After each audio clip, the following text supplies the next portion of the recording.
Hey, everybody, it's Writing Daily. This is Devin. This is what we do every day. We talk about writing in some way, and hopefully, we're inspired to write more, to do better, to complete our work, to write better letters to grandmother. Samson, good to see you. And so that's what we're all about here today. Thanks for joining me. Today, we're going to be talking about 6 tips to get yourself back inspired, things that you can actually do.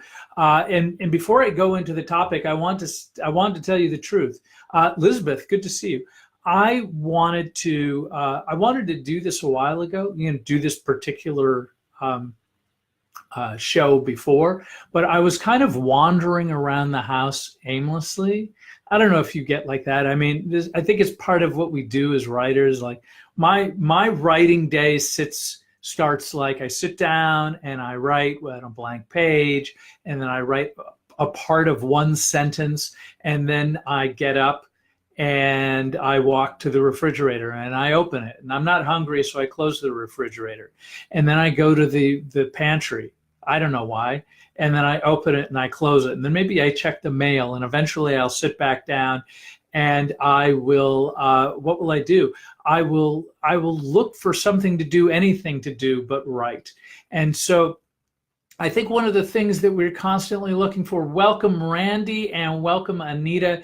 And so what I end up doing is I kind of, I try to, when I finally sit back down to the one sentence that I've just written, then what I end up doing is editing the one sentence, or maybe deleting the sentence. And I may repeat this whole process over and over again.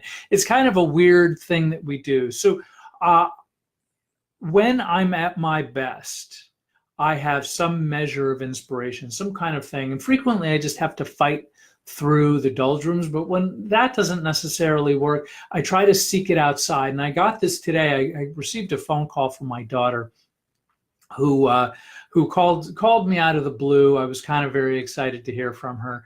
And so I said, what do I talk about today? And she goes, oh, you talk about inspiration, where people can find inspiration when they're not finding it in front of the computer screen.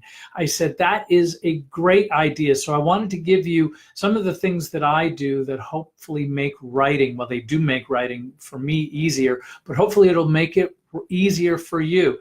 Anyway, welcome. And as always, if you have a moment, please like the like button here and do that kind of thing.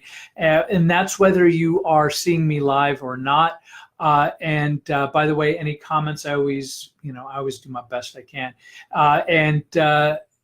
So here are we. So the first tip is go to the museum. One of the things that I find is that when I surround myself with beauty, I can't help but want to kind of reciprocate the beauty that I find. And by the way, this is also a good one for, I love the zoo because the animals are interesting, and there's people, I'll talk more about that in a second. The next one, we talked about this just a couple days ago with Jennifer Hurwitz, is in the shower. She talks about having a notebook, like right outside of the shower, because I think there's something about, and I think this is also true of running, which is something that I used to do quite a bit, is that while I'm running, I'm sort of like performing an activity where my body can kind of go into autopilot. I don't have to think of what it is that I'm doing. And the shower is kind of one of those things. You can kind of go into autopilot and let your mind just kind of swirl and go where it goes. It's almost like a very meditative quality. And I found that true anytime that I go running. Another great thing that I do is I try to go out into nature. Part of, is sort of like, I do this, I kind of walk. I live in Long Beach, and there's this great wharf area where the water is just completely flat, and it's always freezing. But I like my feet to feel in there. And again, it's kind of one of those things that I'm occupying my time where I don't have to think. So I allow things to just freely kind of move back and forth in my mind. And it's sort of a beautiful thing. So even better is like the further you go out, the better. And I think it is a really useful tool for writers. The absolute opposite of that, which is also really good, Josh, JD, welcome, is going into crowded places. There's several things that I do with that. Is that one, I frequently just like watching people. Again, this is one of those things that I can kind of allow it to be sort of a meditative experience, and it's still sort of like fun and useful. And either one of two things happen. Either I start imagining a conversation of two people in the crowd, and the other thing is that I'm actually overhearing what they're talking. And so seeing people, and I'm not stealing their dialogue, but what I do is for that moment, I kind of automatically go into this mode where I'm seeing people kind of being people. And so it helps me with character development. It helps kind of me get inspired to see how people are interacting, good, bad, and different. Because I've seen like really ridiculous fights and arguments, and I've also seen like great love and a hand holding, and the way people are interacting with each other is a lot of fun. Cicely, good to see you.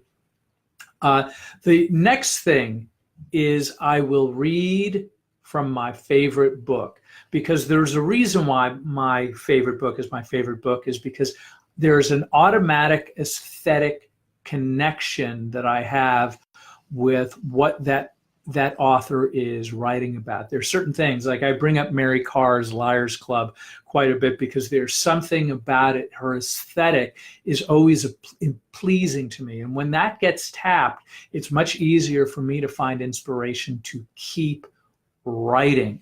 And finally, and this is, I kind of secretly said it right from the beginning, it's when I was speaking with my daughter, it is talk to somebody you love. It's a great way to just kind of connect with yourself, connect with people that are important to you, and really kind of dive into that thing. And when I come out of that, like when I hung up the phone, it was like, okay, now I can do my podcast today. Because not only did she give me the topic, she also kind of gave me just a little, like love jolt where I can feel good about the universe. As always, please consider hitting the like button. That part lets me know that I'm doing the right thing. And as always, I do this every single day. You can find me on iTunes and Spotify and Stitcher and a whole bunch of other things, as well as the thing that I always want you to do is check me out at devingallaudet.com. Matter of fact, if you want to know more about my book, 10,000 Miles with My Dead Father's Ashes, go to devingallaudet.com/dad. And I also do giveaways. So there's a lot of fun stuff going on. So keep showing up. I'm going to be here tomorrow because writing daily is a lifestyle.